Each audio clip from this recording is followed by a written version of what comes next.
decent seat. I might get there in time. Blah blah blah. So he goes to the airport, and he's really banking on these seats to open up. They don't open up, and he's been there for like 4 or 5 hours. Been there for a long time. He's like, crap. What do I do? And then light bulb goes off. He's like, entrepreneurship 101. Let's do this. And what he does is he gets a poster and he writes down. He decides to. Let me back up. He decides to charter a plane. But he's like, how am I going to charter a plane solo? Well, maybe I can get everyone to crowdsource this flight. So he puts on a big board like Virgin Airlines charter flight to the location. All these other people that were on standby were like, hell yeah, $29 for a charter plane? Boom. So everyone pitched in money, and the next thing you know, they chartered a flight, and they all went to that location. Wow. And boom, that's how Virgin Airlines I began. don't think I've ever heard that story, which is interesting. I have his book, but I haven't read it yet. That's freaking awesome, man. And he's someone who was born with dyslexia, I believe. Yeah, I think he was born dyslexic, and I think I heard someone say when he was getting into business, he had no idea what net income, what gross was, and it took him a while to understand that, which is very inspiring. Because if he have dyslexia and he's like one of the richest guys in the world, and that's very motivating. What a cool story. That's kind of like you. You crowdfunded your gym, didn't you?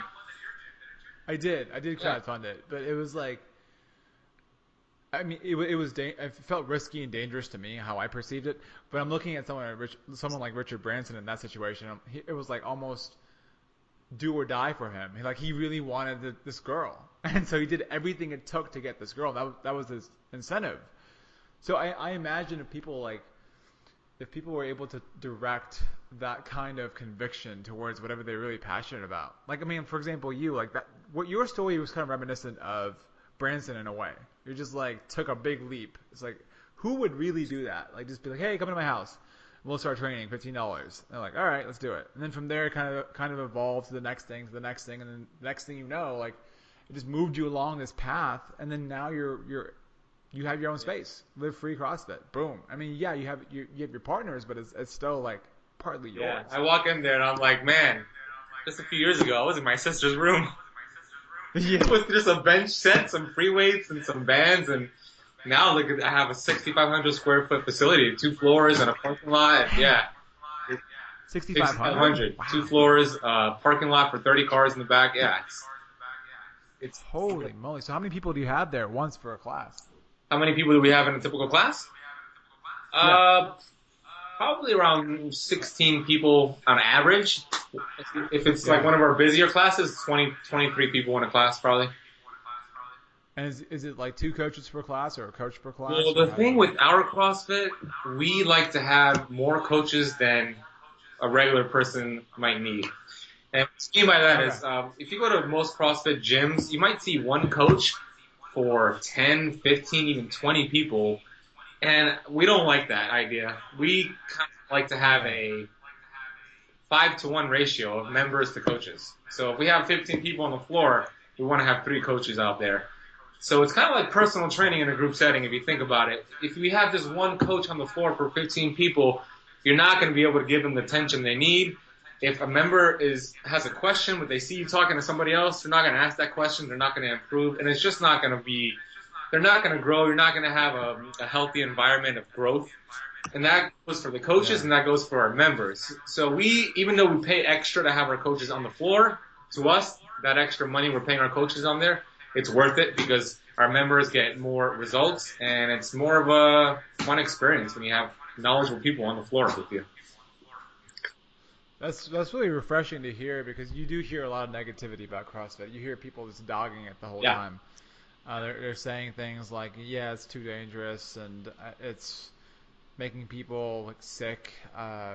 Muscle cells are bursting. Rhabdomyosis is all over the place. Yeah, the Coca-Cola. And now it's becoming a freaking meme. You know, people are just making fun of it. And there's like CrossFit fails and everything now is a CrossFit fail. Whether it's powerlifting, whether it's even if it's not even done at a CrossFit gym, it's like CrossFit fail. Exactly, which is kind of ridiculous. And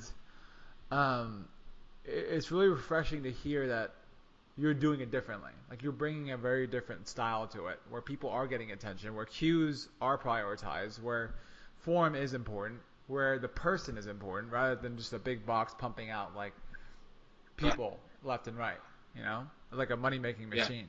So like, how do you when people come and talk to you and they're like, oh man, Ben, like CrossFit is dangerous. Like, I don't know about CrossFit. Like, how do you respond to that? Like, what do you say Yeah, I get in that like on response? a daily basis. I Yeah. handle the phone calls for a CrossFit gym. So when we get like an inquiry, I'm the one who calls them because I'm good with people. And they would all tell me the same thing. Like, I've never done CrossFit, but I heard bad things, or I've done CrossFit and I hurt myself. So what Yeah. we do at my gym, and they don't do this at all CrossFits, which is a problem, but we make every new member do 1 full month of fundamentals CrossFit 101. So what is fundamentals CrossFit 101? It is an hour-long class with other beginners, and it teaches you all the movements of CrossFit. So let's say you come today at 7:30 p.m., which is our fundamentals class. Today we're going to teach you the squat positions. We're going to teach you a body weight squat. We're going to teach you back squat. We're going to teach you front squat. We're going to teach you overhead squat. But we're going to teach you these things with the PVC pipe, not a bar. We're going to make sure you feel comfortable. If you can't even do a regular squat, we'll have you go out, sit down to a stool and stand up. So we're doing it according to what you can do. And you do this for an entire month. At the end of the class, you do a workout consisting of what you learned in that class, that specific class. After a month, when you feel comfortable, you transition into the regular CrossFit classes. If you do not feel comfortable, you'll stay in those fundamental classes until you feel comfortable. So that's what I tell them. I say, hey, why don't you come? Do your 1 month of fundamentals. You're going to start with very light weight, if any weight at all, and then you take it from there. If you don't feel comfortable, you tell the coach you don't do it. So that's what I tell the person. Gotcha. So it's empowering the person that's coming to you to take responsibility for their own body, rather than just being like, okay, I'm just gonna listen to whatever this coach says and that's it. Yes. I mean, you have to even I tell myself this all the time. You have to put your ego aside sometimes.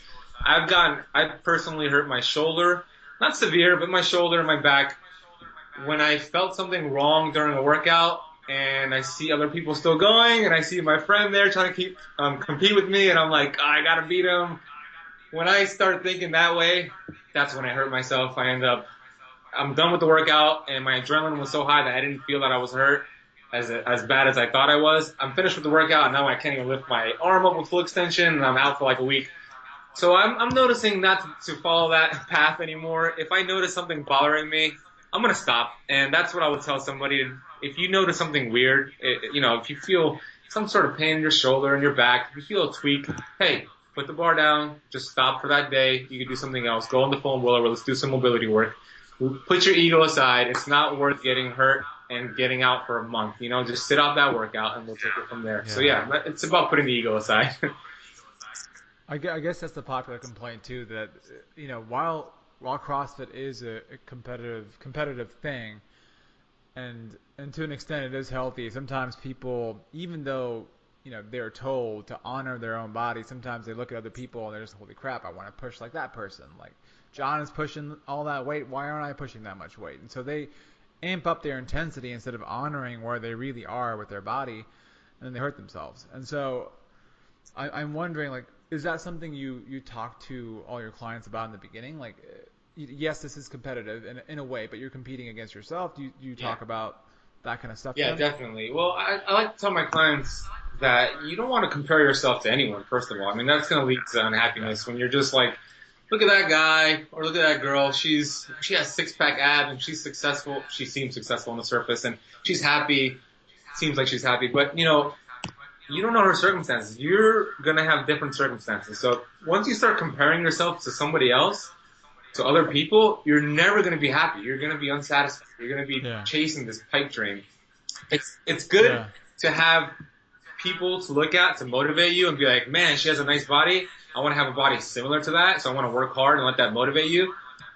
But then you don't want to handcuff yourself to looking exactly like that Yeah. person. So I try to tell my clients, you're going to be going at your own pace. That person is on a different level than you. They started way before you. This person's going to start after you. Everybody is different. Biochemical individuality. And that goes for diet. You're not going to be eating the same diet as that person. Everybody has a different diet that's going to work for them. That's the same thing for working out. You can't be doing the same thing as that person. We're going to be doing things according to what you can handle. And we're going to push you each day and each week to just get a little bit better. And what we want is just that small growth. We don't want exponential right away growth because that's going to lead to a drop if you get hurt. we're gonna do is just small growths every day. Small steps equal big leaps. So I try to implement that and ingrain it into their brains that small steps each workout, get better each day, and that's how you're gonna improve. Hmm. So that's what I would say.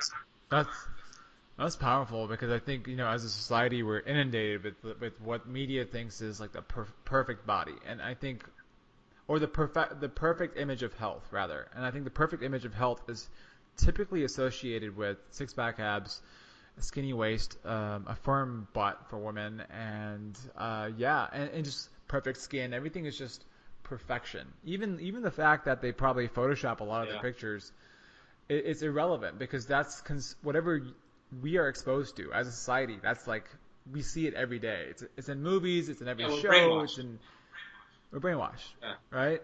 And so I think, yeah, I definitely think that's it's extremely important to really embrace biochemical individuality. And it sounds like a handful, like to even say that thing, that say that word, biochemical individuality. But like, what does that mean to you? Like, I understand it to a certain degree, but what does biochemical individuality mean in the physiological sense and genetic Well, we sense? were all born with certain genes. So, for instance, I'm going to give you an example. For me, if I have to accept the genes that I was dealt. So I have a big nose, I have a big forehead, I have big eyes. If I spent every day trying to overcome these things and not accept it, I'm going to be very unhappy. I'm going to be, I'm not going to be confident. I'm going to be thinking about it all the time.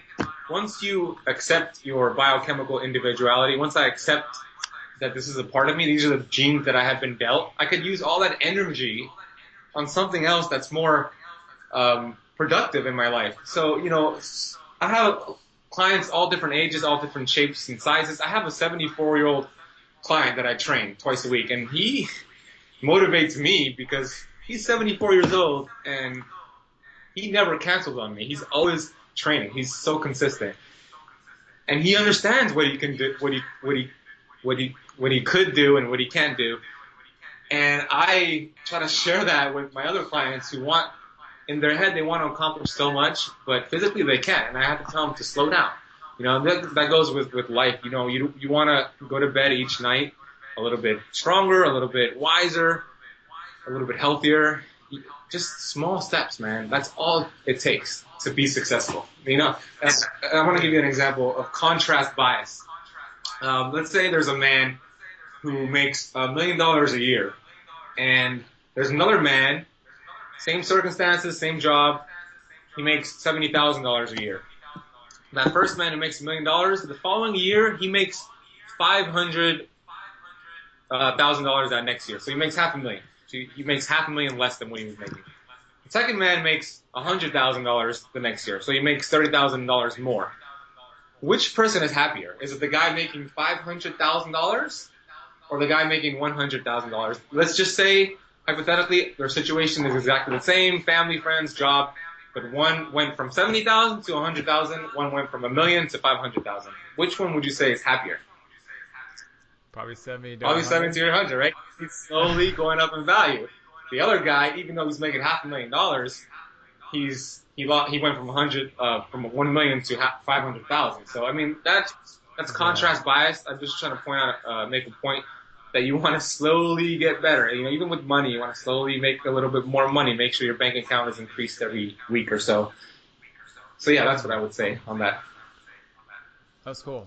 I think I think what's cool about genetics is that while we are given this kind of blueprint, from birth, at the same time, I feel like our genes are simply a template from which we can alter the expression of them.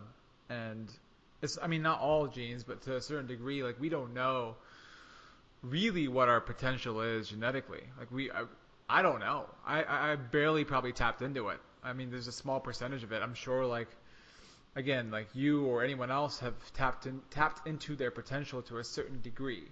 But really pursuing that, that's when we talk about pursuing the strongest and healthiest version of yourself progressively, day by day. I think oftentimes people think that they're just doomed to their genes. Like, oh, like my mom is this way, my dad's this way. I was brought up this way, and because of these factors, like that's it. Like, what's the point? And sometimes it takes